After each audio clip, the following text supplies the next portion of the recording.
So guys দেখো একদম অজপাড়া গায়ে যেটা বলে আমার সেজো চাচি রান্না করতেছে দারুণ, কিন্তু চুলার ঘরে রান্না করতে চুলায় মাটির চুলার রান্নাটা অনেক অসাধারণ।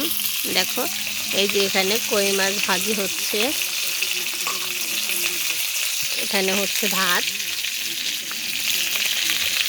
এই দেখো ভাত বসিয়ে দিয়েছে চিকন চালের ভাত, আর এই যে কাঁচা পেঁয়াজ কেটে নিচ্ছে, এই যে কলা ডাঁটা, তারপরে হচ্ছে দেখো এই যে আমাদের জাতীয় ফুল শাপলা যেটা আমরা বলি সেই শাপলাটা রান্না হবে। আর এই যে দেখো সুন্দর কাটাকাটি হচ্ছে, দেখো দারুণ একটা পরিবেশ, একদম সাদামাঠা দেখতে। তারপরে হচ্ছে এদিক দিয়ে পাট শাক বাছা হচ্ছে তোমাদের, এই যে দেখো এখানে হচ্ছে পাট শাক হাতে করে নেওয়া হয়েছে, আর এই পাট শাক দিয়ে শুকনো মরিচ দেওয়া হবে, দারুণ ভাজি হবে। সো তোমরা দেখতে থাকো। এই যে দেখো আমার আম্মু এই যে হাতে পাট শাক বেছে নিয়েছে।